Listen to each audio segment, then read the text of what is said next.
Wish I knew why this is so nerve-wracking. I'm literally just filming myself. Talking aloud to myself, like I always do. But this time the camera's turned on, so therefore there's evidence. Hello everybody and welcome to the first video on my channel, such as it is. I don't know why I put this off so long. I think maybe I'm just afraid of failure. Reminds me I need to call my therapist.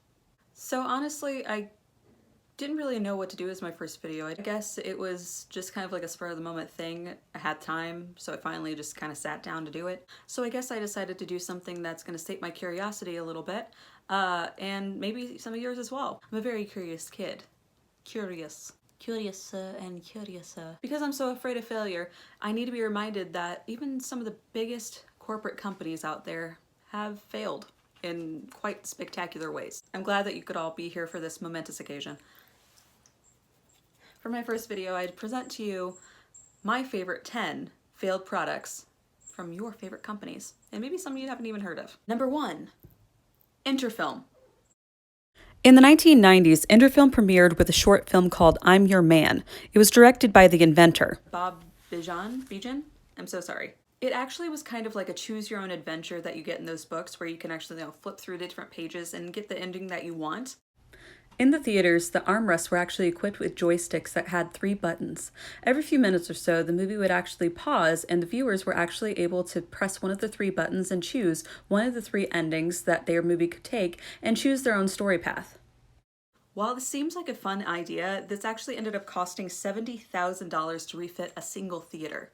One theater. This actually couldn't match film quality of the time. It was a little bit more of a grittier, grainier picture, and it wasn't necessarily actually even the best sound. Not only that, but users used to actually cheat, but they would bounce between seats to vote for their preferred ending. So imagine like this dude just climbing over you. Excuse me, pardon me, I'm just gonna go vote for my ending.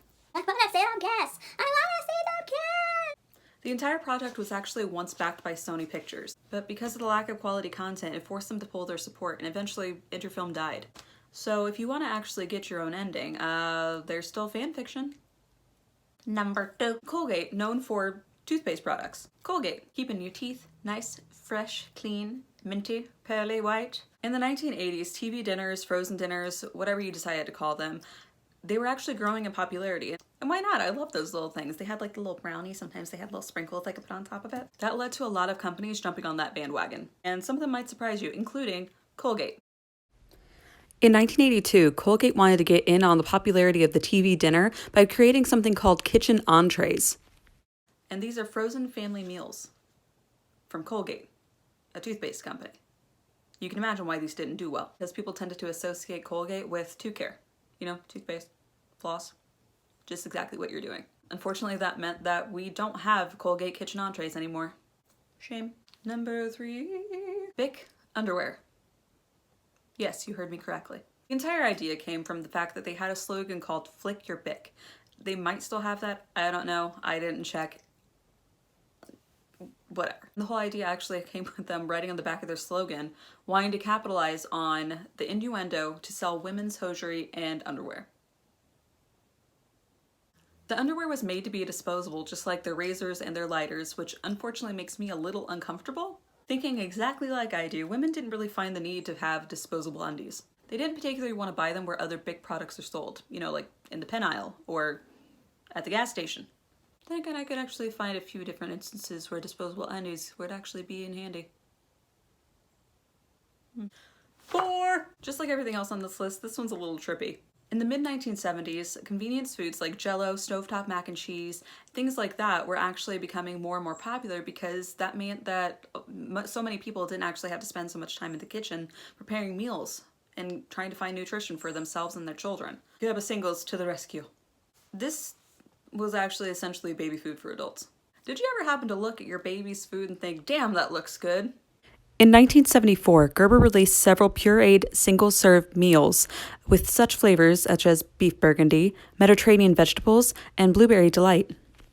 And again, while the idea kind of is there, I could see where they're going with it. Most adults didn't really like the idea of having their food pureed, so naturally it didn't really last long. But if you're wanting to kind of cash in on that, then all you have to do is take all your food and put it in a blender, and there you go. Single serve. Food. 5. Flour flavored Pez. Flower-flavored Pez. Try saying that 5 times fast, I dare you. Pez is everybody's favorite candy that they always forget about. In the late 1960s, Pez developed flavors that were designed towards the hippie generation, complete with a psychedelic dispenser. For these flower children, these actually literally tasted like flowers. Why? Why? Other flops include licorice, coffee, eucalyptus, menthol, and cinnamon. I don't think cinnamon or coffee would have been such a bad idea. Maybe they should reintroduce those. 6. The chicken dinner bar. Yes, I know it sounds like something that Willy Wonka might have developed. It tastes like tomato soup. I can feel it running down my throat. The schnozberries taste like schnozberries. This little beauty was actually developed in the 1920s by something called the Sperry Candy Co. Now, cool your jets, this actually didn't contain chicken. The company, Sperry Candy Co., hoped the name would help make consumers feel nostalgic for a home-cooked meal by Grandma. It was actually a chocolate and peanut bar, kind of like Mr. Goodbar. Apparently it worked because it was available until the 1960s. So, good on you, Sperry. Number 7. COORS Rocky Mountain Spring Water. Yes, COORS, the beer company.